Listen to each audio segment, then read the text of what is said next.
Diplômée en droit français, en droit québécois et en common law, Maître Vanessa de Happy est membre des barreaux du Québec et du Cameroun.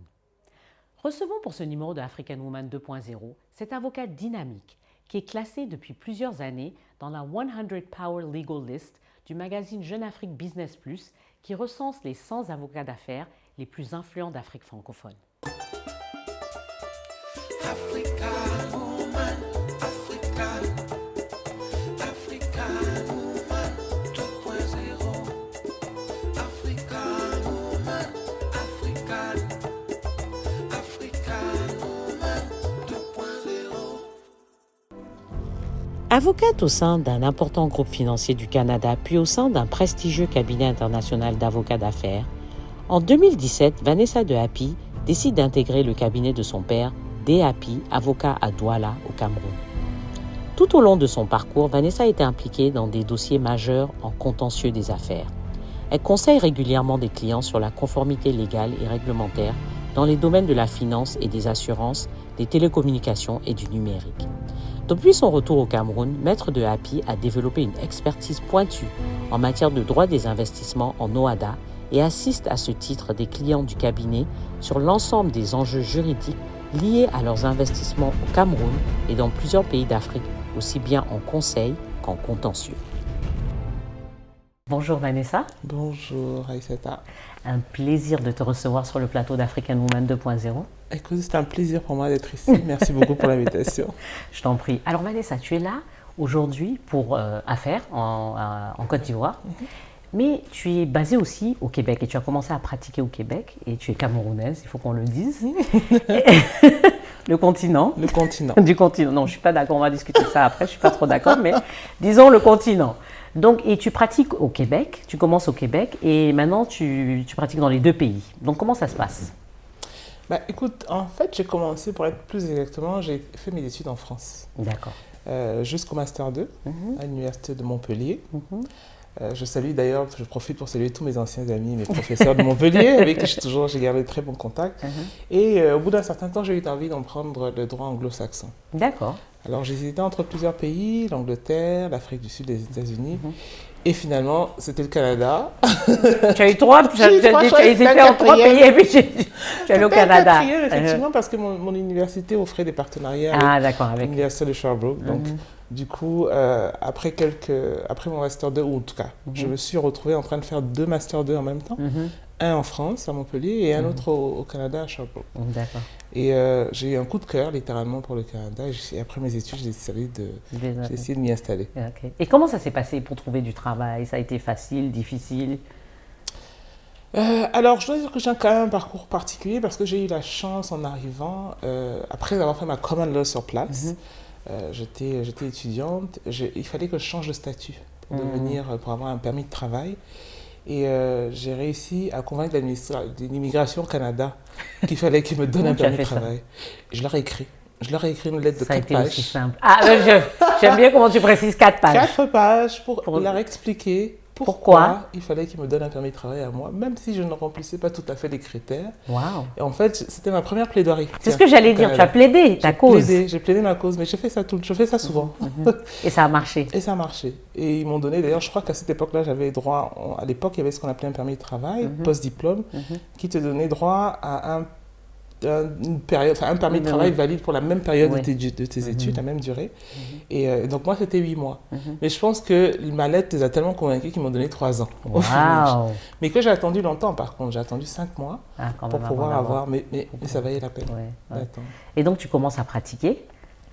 Pas tout de suite, parce qu'en réalité, j'avais terminé mes études en France, mais je n'étais pas membre du barreau du Québec. D'accord. Et au Canada, le droit, en tout cas le conseil juridique est une profession réservée. Donc, on ne peut pas donner de conseil juridique à moins d'être avocat ou notaire. Donc, en fait, j'ai eu la chance d'être embauché par le Centre d'accès à l'information juridique, qui est une antenne du barreau du Québec. Et qui m'ont recruté. À cette époque-là, j'étais recherchiste formatrice. Donc, je faisais de la recherche juridique et je faisais de la formation et je travaillais au Palais de justice de Montréal. Donc, c'était une belle opportunité parce que même si je n'étais pas je n'exerçais pas comme praticienne du droit, mais j'étais dans l'univers du droit. Tout à fait, tout à fait. Déjà, tout à fait. Et donc, bon, finalement, tu commences à pratiquer. Qu'est-ce qui te fait vouloir rentrer éventuellement au Cameroun, enfin, t'installer au Cameroun? Alors, même jusque-là, je n'ai pas pratiqué tout de suite. Ah. Et c'est important qu'on revienne là-dessus, je vais te dire pourquoi. Sûrement qu'à un moment donné, je t'expliquerai encore mieux pourquoi j'insiste pour revenir là-dessus. C'est que en étant étudiante étrangère, qui n'a pas fait toute sa formation au Canada, je ne pouvais pas entrer au barreau du Québec tout de suite. Il fallait que je refasse des équivalences. Oui, c'est vrai, tout à fait. Ouais. Parce que tu ne peux pas je sais qu'il y a ça aussi entre les États-Unis et la France. Ouais. Oui, donc tu as dû un peu reprendre en fait. J'ai dû reprendre. Ouais. Et à cette époque-là, on donnait aux étudiants étrangers à peu près 60 crédits, donc l'équivalent de 2 ans. Et là, j'ai écrit au barreau du Québec pour leur expliquer que... tu me vois venir. Le barreau du Québec, là, enfin, tu les Québécois, là, tu les as fatigués. Hein. Ah oui, j'ai fatigué tout le monde, mais ils m'ont donné raison, à juste titre. Je pense qu'après, ils étaient contents, mais je leur ai écrit, je dis ça souvent, pour leur expliquer, à l'époque, la moyenne, disons, c'est 60 crédits. Et donc, je suis allé plaider mon dossier pour leur expliquer pourquoi, moi, je pouvais bénéficier de beaucoup moins que ça. Et puis, ils m'ont donné 30 crédits, donc j'ai fait 1 an au lieu de 2. Waouh. À l'Université de Montréal, cette fois-là. Avant, donc, d'entrer à l'école du barreau. Il y a eu un 3e cas où tu as eu à leur écrire. Il y en a d'autres. Je ne vais même pas poser la question. Non. Bon, donc finalement, tu arrives à pratiquer. Donc tu as fait 1 an finalement alors. J'ai fait 1 an en plus, ouais. Voilà. Donc, et quand tu as fini, tu pratiques. Ouais. Et après, à quel moment tu décides de rentrer au Cameroun? Je décide de rentrer au Cameroun il y a à peu près 6 ans, en 2016. Donc tu es arrivé à quelle époque, en quelle année? En 2000, je me suis installée... Ça commence à faire loin. En 2006. D'accord, donc 10 ans quand même. Ouais. 10 ans, tu travailles. 10 ans, je travaille. Et puis, à un moment donné, l'appel du pays. Mais je pense que j'ai toujours su que je rentrerai. D'accord. Peut-être pas à ce moment-là précisément. Mais disons que quand j'ai su que j'attendais mon 3e enfant... Ça, c'est le cas. Un peu précipité. C'est vraiment le déclic pour tout le monde. Ce sont les enfants à l'extérieur en Europe. Quand tu arrives à 2, 3, ça commence à être compliqué. Ça commence à être difficile. Et tu décides. Oui, et puis à cette époque, je travaillais en grand cabinet. Le rythme était vraiment, vraiment intense. Et puis, mes enfants avaient 2 ans d'écart. Donc, ils étaient petits, enfin, tous, quoi. Donc là, je me dis, non, il va falloir réfléchir autrement, parce que ça devenait difficile. Et puis, par ailleurs, mon père est avocat. D'accord. Il a son cabinet, enfin, il est avocat au Cameroun depuis quarantaine d'années maintenant. Ah oui. Et puis, je pensais de toute façon, de plus en plus, je me disais qu'il fallait que je rentre pour lui donner un coup de main. Mais je ne pensais pas que ça se ferait à ce moment-là. Disons qu'il m'a convaincu de rentrer. Et voilà comment. Mais j'avais vraiment l'appel du pays aussi en même temps. Mais comment se passe ta transition? Comment tu as trouvé de rentrer au Cameroun? Et d'ailleurs, tu pouvais pratiquer, oui, du Canada, tu pouvais pratiquer au Cameroun? Quelques années avant, c'était une bonne question, parce que quelques années avant, j'avais demandé en fait mon admission au barreau du Cameroun. On a la possibilité, lorsqu'on est avocat camerounais à l'étranger, c'est-à-dire membre d'un barreau étranger, de demander ce qu'on appelle une admission directe. D'accord. Okay. Donc j'avais fait j'avais fait tout ce qu'il fallait, la procédure. En fait, je l'avais fait depuis un moment, mais je n'étais jamais venu prêter serment. Parce que pour que ce soit effectif, il fallait encore prêter serment, mais je n'avais pas le temps. Et en 2015, j'ai réussi à trouver du temps. Je suis allé au Cameroun, j'ai prêté serment, mais sans même penser que je reviendrais pratiquement un an et demi après. Ouais, d'accord. Donc tu étais un peu prêt. Tu as fait une transition, une espèce de transition. J'étais membre du barreau. En tout cas, j'avais au moins mon permis d'exercer. Oui. Et donc, tu arrives au Cameroun et tu commences, enfin, tu fais les deux en fait, hein, parce qu'on sait que tu es toujours installé au Québec, mais tu arrives au Cameroun. Culture shock, tu arrives à t'acclimater tout de suite? Je pense que j'étais préparée, non, mais je ne peux pas dire que je me suis acclimatée tout de suite parce que c'est quand même très différent. Mais je m'attendais à ce que ce soit difficile. Je m'attendais à ce que ce soit très difficile. Qu'est-ce qui était difficile? D'abord, au niveau professionnel, la pratique est totalement différente. C'est le moins qu'on puisse dire. La vie, totalement différente. L'environnement. On connaît de toute façon les enjeux et les obstacles qu'on a dans notre environnement en Afrique. Donc, de toute façon, je ne m'attendais pas à ce que ce soit facile. Ce qui fait que chaque fois que les obstacles sont présentés, je pense que j'étais prête mentalement. J'étais prête. Et puis, de nature, de manière générale, comme j'ai vécu dans beaucoup de pays, j'ai recommencé souvent. Chaque fois que donc, en fait, c'était comme Mais tu écrivais toujours au barreau. tu recommences. Mais là, c'était un peu... c'est quand même un recommencement. Non, bien sûr. Après 20 ans bien sûr, à l'extérieur, bien sûr. c'est sûr que c'est comme ça. Il faut se réadapter. C'est pas pareil quand on vient pour travailler. Donc, parlons un peu du fait que tu pratiques le droit. Parce que tu sais, le droit, beaucoup de gens vont à l'université, ils font droit parce qu'ils ne connaissent rien d'autre. Et c'est la filière, si tu veux, où on envoie un peu tout le monde qui ne sait pas trop ce qu'il veut faire, n'est-ce pas? Qui sont un peu littéraires, pas très matheux. Donc on leur dit allez vers le droit parce que bon, au moins vous allez étudier quelque chose, mais on ne sait pas ce que vous allez faire après. Toi, c'était ton cas ou tu as toujours aimé le droit en fait? Non, pas du tout. Moi, non, pas du tout. En fait, je voulais pas du tout être avocate. C'est vrai. Tu voulais faire la rébellion parce que ton père était avocat ou bien non? Oui, un peu. Voilà. Mais disons qu'il voyageait beaucoup.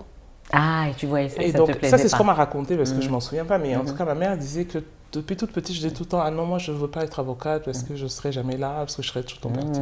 Donc, je pense que petite fille, c'est probablement ce que j'ai exprimé. Et donc, non, j'avais refusé le travail. Je voulais faire psychologie ou histoire de l'art. Ok, d'accord.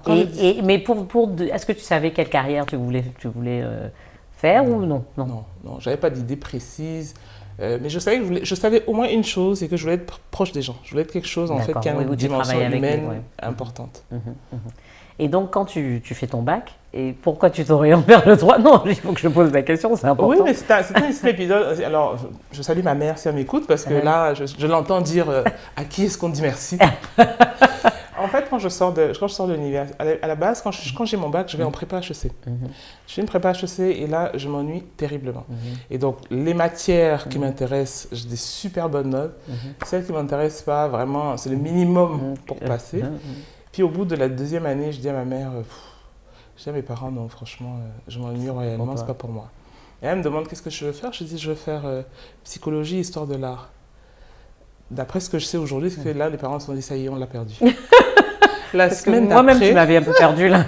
Excuse-moi. Hein. La semaine d'après, ma mère était en France et puis elle me dit, c'était un choc pour eux, histoire de l'art, tu comprends, dans notre pays, tu vois, les parents en général, ils ne sont pas préparés. Donc elle est arrivée et là, elle me dit, écoute, tu serais une très bonne avocate, mais ça, on me le disait toute petite déjà, c'est vrai. Puis j'ai dit, non, maman, j'ai dit ça, je ne veux pas le faire, ça ne m'intéresse pas. Elle me dit, essaye, tu n'as rien à perdre, essaye, fais un an, puis si ça ne te plaît pas, tu feras autre chose. Et voilà comment j'accepte, je me retrouve à Montpellier et je fais un an d'université. Et c'était pareil qu'en prépa, c'est-à-dire que les matières qui m'intéressaient, j'étais excellente, mais les autres, c'est toujours limite. Mais je réussis à avoir, au bout de la première année, je dis, maman, non, ça ne m'intéresse pas du tout, je vais aller faire autre chose. Elle me dit, écoute, là, tu viens de faire 2 ans de prépa, tu n'as rien fait avec ça. Elle me dit, là, fais ta deuxième année de droit, au moins tu sors avec un DEUG, parce qu'à l'époque, il y avait le DEUG. Puis je dis non, et puis là, elle me dit, écoute, c'est un an, ça passe vite. Et là, je fais ma deuxième année. Et une fois que j'ai eu mon DEUG, je dis, bah, c'est bon, j'ai rempli ma part du contrat, mais ça ne m'intéresse toujours pas malheureusement, donc je m'en vais. Elle me dit, écoute, tu as 1 an de la licence. Elle est comme toi, ta mère. Elle s'est plaidée en fait. Elle t'écrivait les lettres. Elle m'écrivait les lettres de sa façon. Elle me dit, écoute, ça passe vite. Elle me dit, au moins tu auras une licence. Oui. Au moins là, quand même. C'est comme ça qu'on arrive au master. Si tu peux faire des passerelles dans d'autres choses. Et puis, elle me dit, c'est juste 1 an, ça va passer. Je dis, non, non. Et puis, elle insiste, elle réussit à me convaincre. Et là, je vais faire ma licence. Sauf que là, en licence, on peut choisir les matières qui nous intéressent. Oui, ah oui, c'est vrai. Et donc, je fais mon choix de matière et là, je prends des cours qui m'intéressent. Parce que tu te spécialises un peu plus. Exactement. Et là, j'ai la piqûre. Ah, c'est là que ça prend finalement. Et là, ça prend. Alléluia, elle a dû se dire non. Clairement. Puis finalement, je fais mon Master 1 et puis mon Master 2. Et que je continue en Common Law, je fais un deuxième Master 2 et la suite en la. Mais tu as fait beaucoup d'années d'études quand j'y pense. En droit, c'est vraiment difficile de faire autrement. C'est vrai, parce que là, j'ai l'impression que tu as dû faire quoi, 7 ans d'études au moins ou plus même. Mais non, parce que normalement, en tout cas, je sais, par exemple aux États-Unis, si tu as 4 ans, tu fais un bachelor. Et puis après, tu fais 3 ans. C'est 3 ans. 3 ans. Ok, donc c'est la même chose. 3 ans, oui, pour faire un JD. Ça fait 7 ans. Ok, c'est 7 ans. 7 ans, c'est la moyenne. Je pensais que c'était 2 ans. Ben, en fait, law school, là, c'est quoi? C'est pas 2 ans? 3 ans. Ah, c'est 3 ans. Ça dépend, mais en tout cas, normalement, c'est 3 ans. Parce qu'on fait un autre diplôme avant et ensuite, on va en law school pour faire 3 ans. Mais normalement, c'est 5 ans. D'accord. C'est-à-dire les 3, du moins dans le système européen tel qu'il est maintenant, ou camerounais d'ailleurs, c'est 3 ans LMD, là, je pense qu'il n'y a plus de licence maintenant. That's when you know. Écoute, You're old. ouais, je voulais te dire, je ne suis pas la bonne personne à qui poser des questions sur le système universitaire. Parce que moi, j'ai fini mon université, ça fait, on va dire ça fait au moins 20 ans, quoi. Non, mais disons que normalement, c'est 5 ans. Ouais. Moi, j'en ai fait 7 parce qu'en fait, je suis allée faire un autre master au Canada. Au Canada, ouais. Et puis là, je compte même pas mes années de prépa, donc oui, quand même. D'accord. Mais c'est quand même beaucoup d'années d'études. C'est quand même beaucoup d'années d'études. Mais bon, tu es satisfaite aujourd'hui, tu aimes ce que tu fais. Beaucoup. Donc repartons sur ton retour au Cameroun. Parce que beaucoup de gens qui nous regardent sont de la diaspora et beaucoup aimeraient rentrer. Mais souvent, la transition est difficile.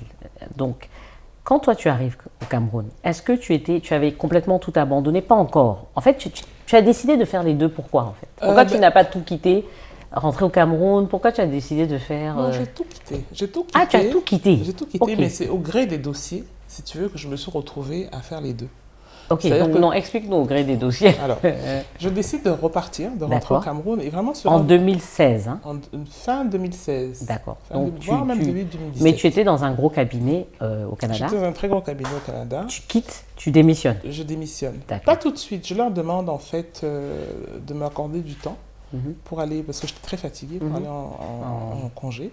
Je rentre au Cameroun, puis là je me dis, oui, il est temps que je rentre. Et je repars. Et à ce moment-là, ma décision se confirme. Et là, je prends mes affaires et je rentre. Mais je rentre en fait comme quelqu'un qui part en vacances, c'est-à-dire avec mes 2 valises. Ma maison, tout ce qu'il y avait dans mon appartement, j'avais tout laissé. Je suis partie un peu... je ne suis pas le meilleur exemple parce que je n'ai pas préparé en fait en tant que tel mon retour. Mais c'est parce que tu savais que tu avais un endroit au Cameroun. Oui, c'est clair. Tu avais une base. Et puis quand tu es rentré, tu as commencé à travailler chez ton père? J'ai commencé à travailler au cabinet avec mon père, qui était un cabinet qui était essentiellement contentieux. D'accord. Donc le cabinet faisait à peu près 95% de contentieux et puis 5% de conseil. Donc j'ai développé en fait toute la partie conseil. Je dois dire qu'aujourd'hui on doit être à 50-50, voire même un peu plus de conseil. Oui. Ouais. Donc toi tu as vraiment renforcé le conseil et puis lui gère le contentieux, c'est vraiment bien. Et donc, ok, donc tu savais que tu avais quelque chose qui t'attendait, donc tu es parti en fait un peu avec l'esprit tranquille en fait, en quelque sorte. Oui et non. Plus ou moins. Oui et non. C'est sûr et certain que j'avais un filet de sécurité, on est d'accord, je ne partais pas, je ne suis pas jeté à l'aventure complètement, c'était un risque mesuré. Tout à fait. Parce que c'est vrai qu'avec mon père qui était là, qui était encore en exercice, et donc le cabinet était là, et qui m'accueillait en arrivant. Mais je partais d'un très très grand cabinet, avec une façon de fonctionner totalement différente, avec une rémunération différente aussi, donc je partais un peu à l'aventure. Oui. Ah non, complètement. Mais une aventure contrôlée, parce que d'abord, j'avais toujours la possibilité de rentrer au Canada. Repartir, oui. De repartir, j'avais gardé très très bon rapport avec tous mes anciens employeurs, et de deux, oui, j'avais une base en arrivant. Mais, et d'ailleurs, ça ne m'a pas valu que des... Comment dire? Ça m'a valu quand même quelques critiques au début, quand je démarre, quand je suis arrivé. Mais comme je dis toujours, c'est une chose... Mais des critiques, quel genre de critiques? Par exemple, de manière générale, quand on arrive et qu'on se dit... on arrive avec un héritage, quelqu'un qui était là avant vous, les gens prennent pour acquis que... Ça va marcher. C'est facile. Hein? Et donc, de toute façon, ou ça va être, de toute façon, si j'avais été, n'importe qui aurait été à sa place, ils auraient pu le faire. Ils auraient pu le faire. Sauf que c'est une chose de recevoir quelque chose en héritage, c'en est une autre de le conserver. Et de le développer. Et de l'améliorer. Enfin, tout ce qui va avec. C'est autre chose. Mais je n'étais pas ébranlé, j'étais assez... non, mais tu m'as l'air d'être assez secure. Non, c'est pas le genre de choses qui me perturbent. À la limite, je comprends, et puis je me dis, bon, ok, on en reparle dans quelques années. C'était un peu ça. J'aime beaucoup le fait que tu es très honnête en disant que tu ne voulais pas faire du droit, en fait, au début. Parce que, en fait, je pense que c'est le cas de beaucoup de personnes qui ne savent pas, quand elles sortent de l'université, enfin, quand elles ont le bac, elles rentrent à l'université, elles ne savent pas vraiment ce qu'elles veulent faire. Absolument. Et ça, c'est un problème qui arrive à beaucoup de jeunes. Donc, ils s'orientent. Et je pense que c'est OK, non? Puisque finalement, tu as trouvé ta voie. Absolument. Oui, parce que parfois, j'ai l'impression que les jeunes sont stressés par le fait que je sors de l'université et je ne sais pas encore ce que je veux faire. Et bon, moi aussi, c'était similaire pour moi. Je me suis lancée dans l'économie, c'était pas mon truc, quoi. Mais bon, j'ai fait 4 ans d'économie quand même. Hein. J'ai un bachelor en économie et j'arrive, je veux pratiquer l'économie et je réalise que j'aime pas. Et donc, je vais pas parler de mon parcours, mais juste pour dire que voilà, c'est un peu ce que tu as fait. Tu as commencé avec, avec prépa, tu es allé en droit. Il a fallu vraiment qu'on te pousse. Et j'ai voulu pour faire que tu histoire de arrives. l'art. Oui, j'avais oublié cette partie. Mais non, mais clairement, je veux dire, il y a des gens qui naissent en sachant ce qu'ils veulent faire. Exactement. Il y a des gens qui se lèvent et qui disent moi, je vais être ingénieur. Ouais. Et puis, ils seront ingénieurs. Voilà. Et ils le savent tôt. Et ils le savent très tôt. Et il y a d'autres gens, effectivement, comme moi, mais c'est souvent des gens qui ont envie de faire plein de choses. Ouais. Tu vois. Encore aujourd'hui, par exemple, mon grand projet, c'est de prendre ma retraite dans 13 ans, 13 ans et demi, c'est précis, pour aller faire... Tu as calculé déjà. Oui, j'ai calculé. Pour aller faire de l'art. tu vois. Ah, mais donc c'est... En fait, ça revient. c'est dans ton âme, ce Ouais, truc ouais, ça d'art. revient. Ouais, ça Histoire de l'art, ou bien quand tu dis de l'art, Non, qu'est-ce de que tu veux l'art, dire? des paniers en osier, C'est des vrai trucs tressés. Oui, oui, oui. N'oublie pas de m'en envoyer. J'adore la déco. Entre deux dossiers que j'aurais fait au choix. Ah, quand mais je serais c'est plus- Ouais, bien, je vais y revenir. Mais ce que j'ai envie de dire, c'est que... Mais est-ce que tu le fais de temps en temps comme hobby? pas du tout. Tu n'as pas le temps. Non, j'ai pas le temps. Alors, en général, on te dit justement que normalement, quand tu as un hobby comme ça, il faudrait commencer à le faire tôt. Mais écoute, moi, je commencerai à la retraite. Ouais, parce c'est que ça. j'ai pas le temps de le Mais tu faire. seras avant. encore jeune de toute façon. hein. Hopefully, Aujourd'hui, dans ouais. 13 ans, ouais, Ça va. j'espère. Mais non, en fait, justement, je pense qu'on se met beaucoup de pression. Oui. Et que effectivement, des fois, ça peut être quelque chose qu'on sait, c'est inné. Il y a des choses, il y a des intérêts qu'on se découvre au fur et à mesure du temps. Parce qu'on ne sait pas tout. Donc, il y a des choses qu'on découvre au fur et à mesure et c'est au moment où on les découvre qu'on sait qu'on a un intérêt pour ça. Et puis, il y a des situations dans la vie qui nous emmènent à aimer une chose parce qu'on a vécu quelque chose et à ce moment-là, on se découvre Tout à fait.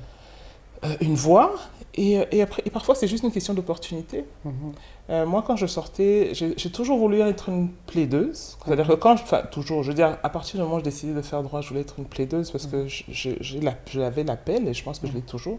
C'est pour ça que j'ai jamais abandonné la plaidoirie, même si c'est très segmenté. Du moins, en Europe, aux États-Unis, la profession, tu fais du conseil, donc tu ne plaides pas. Tu fais du contentieux, donc tu plaides et tu ne fais que ça. Et non, moi, je fais les deux et je tiens à garder les deux. Ouais. Et en fait, si tu veux, quand je suis sorti je suis allé à l'école du barreau du Québec après avoir fini mes équivalences. Et quand je suis sorti de là, le premier stage qui était disponible, c'était un stage, j'en avais deux à l'école du barreau, parce qu'au Canada, les étudiants trouvent leur stage 2 ans avant. Mais moi, comme j'étais dans un autre schéma, si tu veux, il fallait que je prenne ce qui était disponible à la sortie. Tout à fait. J'en avais deux. J'avais l'autorité des marchés financiers, j'avais Desjardins Group, chez qui je suis allé plus tard. J'ai postulé chez les deux m'ont appelé, je suis passé en entrevue aux deux, puis là je me suis dit, le premier qui m'appelle, c'est celui, et le premier qui m'a appelé, c'est Desjardins. Et c'était un stage en compliance, conformité légale et réglementaire. Et j'avais jamais entendu parler. De compliance. Hein. Compliance. Oui, parce que c'est. Et puis, j'allais dire, parce que. Aujourd'hui, c'est relativement, parler, oui, voilà, maintenant, mais c'est quand même à l'époque, oui. À l'époque, c'était difficile de trouver quelqu'un qui avait 10 ans d'expérience ou 20 ans en compliance. C'était très, très nouveau au Canada, donc imagine ici. Et en fait, mais c'était tout ce que j'avais, tu vois. Donc, donc au début, je me suis dit, bon, de toute façon, j'en ai besoin pour prêter serment. Oui, c'est ça. Et au départ, je prends le stage parce que je dois faire 6 mois de stage pour prêter serment. Alors, c'était, quel que soit ce qui se présente, c'est celui que je fais. Et c'est comme ça que je suis prêt chez Desjardins et je commence la compliance. Écoute, je me suis découvert une passion. Pour compliance. Pour compliance. Pourtant, c'était pas du tout... Et aujourd'hui, ça a complètement imprimé, ou en tout cas impacté même ma manière de travailler dans tous les autres domaines du droit. Ah ouais. Mais de toute façon, maintenant, compliance, c'est devenu un requirement. C'est-à-dire, c'est devenu obligatoire maintenant, pratiquement dans tout. Absolument. La compliance est dans tout et partout. Oui, c'est ça. C'est comme le droit, oui, et de plus en plus. Je pense pas que ça va aller... Non, ça ne va pas s'en aller, ça ne va pas aller en s'améliorant. Enfin bon, ça rend les choses plus difficiles, mais au moins c'est... En principe, on est plus éthique, plus transparent. En fait, c'est ça. C'est ça l'objectif. Mais au départ, j'allais à mon stage un peu... Et c'est ça, en fait. C'est l'opportunité. En fait, c'est ce que j'allais dire. C'est l'opportunité. Et après, tu t'es découvert quelque chose que tu aimais. Absolument. Ouais. Et non seulement j'ai découvert quelque chose que j'aimais, et qui m'aimait aussi, quelque part, finalement. Mais en plus de ça, ça a changé ma façon de faire du droit. Tu comprends? Parce que la compliance, et là, je ne veux pas faire le juridique, mais juste pour bien comprendre ce que je veux dire, c'est l'opérationnalisation du droit. C'est comment prendre une règle juridique et la rendre concrètes, sur le terrain, applicables sur le terrain, par généralement des non-juristes, des opérationnels. Et donc, forcément, ça t'oblige à simplifier le droit au maximum. Tout à fait, pour que tout le monde puisse le comprendre. Pour que tout le monde puisse le comprendre et surtout l'appliquer. Mais finalement, on peut le faire partout. En tout cas, je le fais partout, que ce soit en contentieux ou en conseil, quand je rédige un contrat. En général, moi, quand je rédige un contrat, c'est jamais des choses très, très compliquées. Et donc, ça a changé ma perception du droit. Tu vois, mes collaborateurs, j'explique généralement que quand on fait des contrats, c'est pour les clients. C'est pour qu'ils puissent vivre avec. C'est ça. C'est pas la peine de faire des contrats qu'ils ne comprennent pas, parce qu'ils vont devoir s'en servir. Et puis, ils ont pris des engagements. Donc, il faut qu'ils comprennent leurs engagements. Et là-dessus, je dois dire aussi merci à l'École du barreau du Québec, parce qu'on avait un cours sur le langage simple. C'est le langage juridique simple. Parce que je pense que beaucoup de gens ont peur de certaines de ces domaines comme le droit et tout ça, parce que le langage, on a eu tellement l'habitude à avoir des termes compliqués, quand on te donne même des contrats, parfois tu comprends même pas certaines clauses, parce que bon, tu vois, c'est rédigé de manière avec des mots, en fait, tu dois presque tout regarder dans le dictionnaire, quoi. Donc c'est bon de le simplifier, en fait. Oui, et ça, justement, la compliance m'a beaucoup aidé, parce que comme je travaillais la plupart du temps, le travail que je faisais était pour des gens qui n'ont aucune formation juridique, ben, il fallait qu'ils puissent se servir des outils que je développais pour eux. Donc si je le faisais en termes juridiques, c'était useless, tu vois. Et donc finalement, en fait, je l'applique partout maintenant. Et j'adapte vraiment, et au cabinet, tout le monde le sait, le langage est vraiment adapté à qui on parle. On ne parle pas de la même manière quand on s'adresse à un chef d'entreprise, à un directeur juridique ou à un magistrat, tu vois. On adapte notre langage. Et ça vient, je pense que justement... Et on travaille beaucoup aussi avec des opérationnels. Dans le cadre quand on fait le droit de l'entreprise, c'est des opérationnels. Et puis c'est vraiment quelque chose qui me tient à cœur. La difficulté qu'on a, c'est que souvent en Afrique, on pense que parler compliqué donne un air plus savant. Et puis plus intelligent, n'est-ce pas? Mais moi, je ne suis pas du tout convaincu de ça. Non, mais c'est pas vrai, en fait. Je pense que plus les gens vous comprennent... C'est une impression qu'on a. Je remarque même la langue française par rapport à la langue anglaise, par exemple, qui est beaucoup plus simple et beaucoup plus facile à apprendre. Alors, moi, ce que je veux savoir, donc quand tu arrives au Cameroun, qu'est-ce qui te choque dans la manière de travailler et que tu changes parce que tu n'aimes pas, à part la partie compliance et le langage plus simple? Le souci du travail bien fait. Ok. Je trouve qu'on a une vraie difficulté là-dessus, sur vraiment faire quelque chose et être satisfait d'abord soi-même de son travail. C'est-à-dire que, je suis sûre qu'il y en a plein que ça va amuser, mais moi, quand je rédige une procédure, ou que je rédige un contrat, ou que je fais une négociation, la première personne que j'ai envie de satisfaire, c'est moi. C'est-à-dire que j'ai envie d'être contente, j'ai envie d'être fière de mon travail d'abord, parce que je sais, à partir du moment où je suis fière et je suis contente, ça veut dire que j'ai atteint, ou en tout cas j'ai donné de mon mieux pour atteindre l'objectif du client. Et par conséquent, il va être content. Je trouve qu'on a beaucoup de mal avec ça. Je ne sais pas si c'est partout dans tous les pays d'Afrique, mais au Cameroun, le souci du travail bien fait est un vrai problème. Ça, c'est la première chose. La deuxième chose, c'est qu'on n'a pas toujours conscience de l'autre, de manière générale. On ne mesure pas toujours, en fait, l'impact de ce qu'on fait sur l'autre. C'est-à-dire que si je prends l'exemple du cabinet, qui est mon environnement de travail, c'est-à-dire que du personnel qui s'occupe du nettoyage, du ménage, jusqu'à l'avocat super senior. Tout le monde doit être conscient qu'il a un rôle à jouer dans la chaîne et que c'est parce que je fais mon travail, ça impacte l'autre. Absolument. C'est important. Ça, je trouve qu'on n'en est pas toujours conscient et que je trouve ça, c'est un peu dommage. Qu'est-ce qui m'a choqué d'autre? Il faudrait que je réfléchisse un peu quand même. Je pense que c'est les principales choses, en fait. C'est vraiment ce souci de l'autre, tu comprends? Et peut-être aussi un manque d'intérêt général. Dans ce qu'on fait? Dans ce qu'on fait, mais de manière générale, dans l'environnement. Mais oui, parce qu'en fait, on travaille pour de l'argent. En fait. Oui, c'est ça. On ne travaille pas parce qu'on aime ce qu'on fait. On travaille parce qu'on aime ce qu'on fait et parce qu'on ne travaille pas, en tout cas, du moins le plus souvent, c'est peut-être lié à ça. En fait, tu réponds peut-être à ma question. Mais c'est ça, c'est parce qu'en fait, on n'aime pas ce qu'on fait. On vient parce qu'on veut gagner de l'argent. Mais ça se voit, tu vois la différence entre quelqu'un. Dès que tu vois quelqu'un qui est méticuleux et qui prend son temps pour faire quelque chose, tu sens que c'est quelqu'un qui aime ce qu'il fait. Dès que tu vois quelqu'un qui vient, qui bâcle, bon, allons-y, faisons ci, voilà, c'est quelqu'un, en fait, il est là. Souvent, c'est pour gagner de l'argent, c'est un emploi. Non, je pense que ça va au-delà de ça. Je pense que c'est vraiment plus une question de mindset.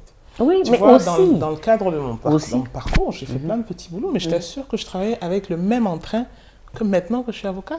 Oui, mais bon, ça c'est l'éthique au travail aussi. Bon, mais ça s'apprend, ça c'est dans l'éducation de que tes parents te donnent déjà. Hein? Ouais. Parce que tes parents te disent, tu sais, quel que soit le travail que tu fasses, il faut bien le faire. Enfin, moi, en tout cas, mes parents m'ont toujours dit ça. Ouais. Ils m'ont dit, quel que soit le travail que tu fasses, même si tu es serveuse dans un restaurant, il faut bien le faire. C'est important. À tout moment. Ça, c'est l'éthique au travail. Maintenant, après, on n'a pas tous cette éducation. Donc, quand on arrive dans le milieu de l'emploi, il y a ceux qui aiment ce qu'ils font et qui le font bien. Il y a ceux, comme tu dis, qui ont aussi reçu cette éducation aussi, qui mettent cette éthique au travail, donc ils ont bien le souci de bien faire, même s'ils n'aiment pas forcément ce qu'ils font ou qu'ils font pour gagner de l'argent. Et puis il y en a d'autres qui sont là, vraiment, c'est juste pour recevoir leur paye à la fin du mois. Quoi. Tu vois, donc c'est un peu peut-être, je dirais, 3 catégories, mais confondues en fait, tu vois, parce qu'il y en a qui le font pour recevoir de l'argent, mais qui le font bien. Il y en a qui le font, tu vois, c'est les deux choses, ils veulent leur paye, ils veulent le truc. Donc, mais quelque part, je pense qu'il y a aussi cet amour de ce qu'on fait. C'est sûr que quand on aime ce qu'on fait, automatiquement... Mais c'est pour ça que c'est bien d'encourager les gens. Donc moi, je t'encourage à aller faire le truc histoire de l'art, là où de l'art. Mais parce que je sais que ça va être... parce que c'est dans ton cœur. Mais en fait, je suis artiste même dans ma manière de pratiquer le droit, pour te dire. Mais au cabinet, j'ai eu le prix... je crois que ça doit être de la créativité, de l'originalité. Je pense que peut-être pendant la fête du travail, il y avait des prix qui étaient décernés. Donc il y a un sondage au sein du cabinet et chacun attribue en fait. Et donc j'ai eu le prix de la créativité. Je crois que je l'ai eu quand ça fait 2 années consécutives, hein, tu vois. Donc je pense que ce côté artistique en fait qui est en toi. Ouais, et il revient même aujourd'hui dans ma façon. Donc j'ai une façon un peu originale de travailler. J'attends les fameux paniers. Parce que tu as beaucoup parlé du fait que tu voyages beaucoup, tu as un emploi du temps chargé. Comment tu gères alors? Les enfants, ils sont au Cameroun de toute façon maintenant, oui. Comment tu gères ton ménage, le couple? Comment tu prends du temps pour toi? Parce que ça, c'est une question qui revient souvent. Ouais. Hein, parce que les gens ont du mal. Il y a des gens qui ont vraiment du mal à concilier les deux.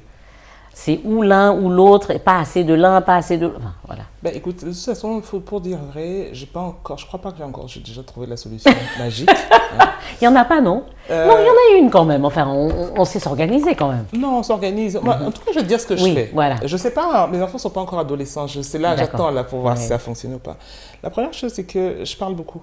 Je parle beaucoup, non, mais dans le sens où je parle beaucoup aux enfants. D'accord. Aux enfants, quand tu dis je parle beaucoup, non, c'est pas que je suis bavarde, mais je parle beaucoup. Avec tes enfants. Mais je parle beaucoup avec mes enfants. Et je leur explique ce que je fais. Je leur explique que c'est un métier qui prend beaucoup de temps. Je leur explique que c'est important que je le fasse parce que ça me rend heureuse et que ça fait en sorte que ça me permet de passer des bons moments avec eux. Et je crois qu'ils comprennent. Ils comprennent. C'est pas toujours évident, c'est vrai, ils comprennent. Après, je dois dire qu'on a la chance maintenant de vivre dans une période où il y a la technologie. Donc, une maman qui n'était pas là il y a 20 ans, c'est pas pareil qu'une maman qui n'est pas ici. Le téléphone, on se vit quand je suis en voyage, on fait vidéoconférence, on s'appelle, il m'appelle 4 fois par jour. Et honnêtement, même quand je suis en réunion, tant que je peux, je reprends. Quand c'est mes enfants qui appellent, je prends. Je m'excuse, je sors 5 minutes. Quand c'est possible, c'est pas toujours possible, mais quand je peux le faire, je le prends. Donc, j'essaie vraiment de leur faire comprendre que je suis là et qu'ils ont... Quel que soit le moment, ils ont besoin de moi, je vais répondre. Même si c'est pour leur dire, écoute, je te rappelle. Maman est en réunion, je te rappelle, ça arrive. Ils disent, ok maman. Et puis là, je rappelle quand je termine. Les devoirs, c'est pareil. Je me suis retrouvée, très souvent, ça m'arrive de corriger les devoirs en visioconférence. Ah, waouh. Ouais. Et donc, on regarde, ah non, là, tu t'es trompé, modifie ici, là, le calcul n'est pas bon, tu as oublié une dizaine, et puis, donc, ils sont habitués. Je contrôle beaucoup de choses à distance. Tu as beaucoup de patience, hein, parce que moi, je peux te dire que la journée... Non, mais disons que c'est comme, il faut leur donner quelque chose. Il faut compenser, en fait, tu vois. Tu n'es pas là, c'est le sacrifice. Il faut, voilà. Mes enfants, quand ils étaient tout petits, ils se couchaient beaucoup plus tôt. Maintenant, ils se couchent à 21h, parce que, évidemment, tu sais, je peux pas à la fois travailler autant et à la fois vouloir qu'ils se couchent, tu vois. Donc, je vais décaler un petit peu sur les heures de sommeil. Je suis pas sûre que leur pédiatre est content de m'entendre dire ça, mais on peut pas tout avoir. Donc, il faut trouver un équilibre. J'aime bien ce que tu as dit là, parce que c'est important, on peut pas tout avoir. En tout cas, on peut pas tout avoir au même moment. Au même moment. En tout cas, pas au même moment, ça c'est clair. Donc, du coup, ça veut dire qu'ils ne se couchent pas à minuit, mais des fois, ça va être 21h, des fois, on va dépendre à 21h30. Pardon, pour pas arriver à minuit même. Non, pas du tout. Mais on va déborder un petit peu. C'est-à-dire que normalement, leur heure de coucher normale est 20 heures. Et ben il arrive qu'ils vont se coucher à 21 heures. Parce que moi, j'ai besoin de passer un peu de temps aussi avec eux. Et donc, ils vont se coucher un peu 1 heure plus tard qu'habituellement parce que je voudrais les voir avant de partir. Donc, évidemment, avant qu'ils se couchent, je veux dire. Donc, évidemment, il y a des trucs comme ça. Mais par contre, depuis à peu près, je te dirais, 3 ans maintenant, j'ai 1 mois dans l'année. Ah, que tu passes avec tes enfants. Oui. C'est très bien. Ça fait 3 ans que tous les mois, tous les ans, au mois d'août, enfin, au mois de juillet, je suis partie. Et les clients le savent. Ouais. Là, tu es en train de leur dire en plus. Juillet à août. De juillet à fin août. Non, pas fin août, mais disons que mi-juillet, mi-août. En général, au moins 1 mois. Ouais, au moins 1 mois. Tout le monde sait que c'est le mois que je concentre. Maître Happy n'est pas là. De Happy n'est pas là. Alors évidemment, quand il y a des urgences, oui, non, bon. on les gère toujours. Donc à chaque fois, je pars en croisant les doigts et en priant pour qu'il n'y ait pas d'urgence. Ce soit un mois calme, qu'il n'y ait pas d'urgence. Ça m'est arrivé 2 années sur 3. La dernière n'était pas la meilleure, mais sur les autres. Alors du coup, on a 1 mois comme ça où ils savent que c'est 1 mois où maman est là à temps plein et uniquement pour. C'est important. Ouais. C'est important. Et ça marche bien. Ça marche bien. Maintenant, pour le reste, c'est beaucoup d'organisation, les plannings de repas qui sont prévus avant, les vêtements pour la semaine qui sont prévus avant. Et j'ai vraiment des gens formidables qui m'aident beaucoup. Ouais. J'ai de la chance d'avoir des gens de soutien, mais tout est timé et organisé. C'est important. Ouais. Quand on travaille, on n'a pas le choix. Ouais. En tout cas, félicitations pour ce que tu fais. Écoute, merci. Merci d'être rentré soutenir le pays, ton pays. Travailler pour ton pays. C'est important parce qu'on prône beaucoup ça, ici, un changement de mentalité, travailler pour le pays et tout ça. Vanessa, on arrive au terme de cette interview. Donc, je voulais te dire un dernier mot peut-être pour la diaspora, pour la jeunesse, qui sont notre audience. Alors, pour la diaspora, écoute, je pense que la première chose dont je vois, dont je pourrais parler, c'est le retour. Je pense qu'il faut se dépouiller beaucoup de ce qu'on a vu à l'étranger. Et vraiment arriver avec beaucoup d'humilité. Parce que le piège, des fois, c'est d'arriver et de penser que parce que nous avons été dans un environnement plus développé, plus avancé, entre guillemets, ben on a tout à apprendre des autres et rien. Et je pense qu'il faut arriver avec un esprit beaucoup plus humble et se dire que nous aussi, on a à apprendre. Sans toutefois perdre, en fait, les acquis. Ça, c'est extrêmement important, de garder cet esprit d'humilité et se dire qu'on doit se défaire d'une façon de penser et écouter ce qui se fait sur le terrain. En tout cas, c'est ce que je dirais pour mon métier. S'agissant de la jeunesse, j'aime bien m'adresser à la jeunesse et j'ai beaucoup de jeunes au cabinet. Le principal conseil que je pourrais donner, c'est vraiment de plus rechercher, de plus s'interroger sur ce qu'on a apporté que sur ce qu'on reçoit. Je le dis souvent. Il y a je vois beaucoup de jeunes qui cherchent du travail, on va leur apprendre à comment faire un CV, on va leur apprendre à comment chercher un emploi, etc. Mais moi, ce n'est pas le premier conseil que je donnerais. C'est important, évidemment, mais je pense que quand on arrive dans une entreprise, en tout cas moi, c'est ce que j'ai fait et je crois que ça marche, c'est d'arriver et de se dire, qu'est-ce que je pourrais apporter là où j'arrive. Et plutôt que de se dire, qu'est-ce que je vais gagner ou qu'est-ce que je vais recevoir. Et en réfléchissant à ce qu'on apporte, on finit par se rendre indispensable. Parce que vous allez finir par régler un problème. Et quand vous êtes un problem solver, le reste suit, forcément. Et malheureusement, je pense qu'on ne le dit pas souvent. On ne le dit pas assez. Assez. Oui, on ne le dit pas assez. C'est vrai. Et bon, c'est quelque chose que j'ai entendu. C'est une expression même de... je ne me rappelle pas, c'est un Américain. Ask what your country can do for you, but what you can do for your country. En fait, c'était ça, mais je ne me rappelle plus, la citation vient de qui? Je ne connaissais pas, mais je l'applique à ma propre expérience. Je pense que je me suis beaucoup plus, tout au long de ma carrière, je me suis beaucoup plus demandé, quand j'arrivais quelque part, qu'est-ce que je peux apporter, comment je peux contribuer. Qu'est-ce que je peux contribuer. Et par la force des choses, je suis devenu à chaque fois un élément clé, un pivot. Et ça change quelque chose. Donc, si c'était un salaire, si c'était un avancement de carrière, peu importe, à partir du moment où vous vous posez cette question, qu'est-ce que j'apporte, tout va suivre. La carrière, le salaire et tout ce qui va avec. Tout à fait. En plus de ce qu'on va apprendre, pour qu'on s'enrichit soi-même. C'est ça. Ça, c'est un excellent conseil pour un bon mot de la fin. Un bon mot de la fin. Merci beaucoup, Vanessa. C'est moi qui te remercie. Merci. Et là, on va passer au petit cadeau. Alors, le petit cadeau, J'aime les cadeaux. Le petit cadeau, tout le monde adore cette partie. Même quand ils ne savent pas qu'elle existe, ils l'aiment. Alors, là, on a du thé. J'espère que tu aimes le thé. Je ne sais pas du tout, mais Écoute. On a du thé pour toi qui est fait par une entrepreneur locale ici. Oh, Regarde comment c'est bien j'adore. emballé, En plus, intimité. Le packaging est Ouais, magnifique. tu as vu, tu peux l'ouvrir à partir de là. Ah, Donc, c'est là, voilà. ouais, c'est ce que je cherchais Oui, justement. ouais. Gongoli, Kenkiliba, canette. Est-ce que tu connais ces plantes-là? Tu en connais certaines, mais J'en peut-être pas connais toutes. certaines. J'avoue que Gongoli, Gongoli, c'est en fait, ça aide pour la flore vaginale. Ah oui, bon, je vais pas te... Moi, j'ai parlé de ça une fois, on m'a dit, mais pourquoi tu dis ça à la... Donc je me tais. Tu vois, non, les termes que j'ai utilisés, pourtant il n'y a rien de mal quand même, non? Mais on m'a dit, non, comment on peut dire écoute, ça? c'est magnifique. Oui. Hein, et c'est Très joliment bien. présenté. Je vais bien t'expliquer en fait les vertus. C'est très bien Mais je fait. pense En qu'elle a off, mis, en elle a intimité. mis en fait un peu, non? C'est écrit. Ouais, j'ai vu. Ouais. Ah, mais en tout cas, c'est... Ah oui. Tu vois? Ah, C'est ce oui. que j'ai dit, non? Qu'est-ce que j'ai dit? Tu vas pas répéter? Non, je peux répéter. Vas-y. Pour ses vertus équilibrantes sur la flore intime. Voilà. Bon, ils ont dit intime. Moi, C'est- c'était hein, le mot, c'est l'autre joliment- mot que j'ai utilisé. Ok, Écoute, on enlève ce c'est mot. super. Merci beaucoup. C'est magnifique. C'est fait ici, ça? Oui. C'est bien lourd. Oh. On t'a donné ça parce Alors qu'on là- sait on sait qu'au Cameroun, Sur le continent. sur le continent, Hein, le s'il vous fameux plaît. continent, Oh. on t'offre des bouteilles. Oh, Vraiment, wow. c'est joliment présenté. C'est magnifique. Ok. Heritage. Ouais. Attends d'arriver d'abord À Douala Douala. avant de. Je vais partager ça avec... Ah non, mais c'est magnifique. C'est absolument... Et c'est fait en Côte d'Ivoire. Hein. Ouais, c'est fait en Côte d'Ivoire. Alors, liqueur de menthe C'est puriste. fait par une jeune dame, Carole, Ok. comme ça, voilà, héritage. Ah bah écoute. Hein. Merci, bravo à tous ces entrepreneurs. Alors le dernier cadeau, c'est fait à base de champignons. Et c'est fait par une jeune dame aussi.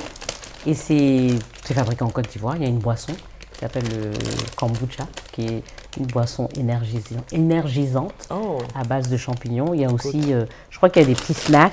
Je n'arrive pas à bien voir. Plein de choses en fait. Oui, donc, que tu pourras essayer, mais tout est fait à base de champignons. Donc, Oh, wow. elle, toute sa production, elle fait des petits snacks, des petits biscuits, tout à base de champignons. Même la boisson est faite à base de champignons. Écoute, ça va me faire plaisir de découvrir. Ouais, De savoir que c'est énergisante, c'est bien. J'ai beaucoup d'énergie, mais je pense que il m'en faut encore plus que tout ce que j'ai à faire. Tu vois, donc elle a mis découvrir L'authenticité de la fraîcheur des champignons. Oh, wow. Hein, tu vois, c'est original Le ça. génie Hein, créatif. Ouais. Tu vois. qu'on a en Afrique et C'est qui commence incroyable. à... Et qui hein, commence à à éclore. exactement. Ouais, c'est vrai. Exactement. Écoute, j'espère que je vais trouver le moyen de le ramener intact dans son Ah, emballage. C'est ça. Mais même À si tu Douala. veux déballes, c'est pas grave. Écoute, tu fais une photo et puis tu déballes tout. Tu Tu veux le comme ça? D'accord, il n'y a pas de souci. J'aime comment c'est présenté, alors je voudrais le Tu vois, dans le l'assiette réouvrir et comme tout. ça. En Y a tout cas, pas de bravo, souci. bravo Ouais. à... C'est toutes des femmes en plus, il Oui, me ce semble, sont dans toutes ce des que tu femmes. m'as Ce dit. sont toutes des femmes. Ce sont toutes, Ah. là, ce sont toutes des ben, femmes. bravo, mesdames. Toutes des femmes. Et des femmes vraiment qui ont gagné des concours, qui ont gagné des financements, voilà, qui se battent en fait, tu vois, Eh ben, écoute, je suis et qui vraiment fière. commencent à émerger. Voilà. Il me reste plus assez de temps à Abidjan, mais c'est sûr, mon prochain voyage, je Ouais. m'arrête chez toutes. Ah oui, absolument. Pour et ça leur découvrir fera leurs autres plaisir. produits. Ça Bah leur oui, fera puis pour les plaisir. encourager. Ouais, tout à Bah, fait. merci beaucoup. Merci Ça Vanessa. m'a fait très plaisir. Merci beaucoup Vanessa. Merci à toi. Merci. Merci à tous, à très bientôt pour la prochaine émission d'African Woman 2.0. Et avant de nous quitter, n'oubliez pas de vous abonner à la chaîne YouTube de Afrique Femme. Merci et à très bientôt.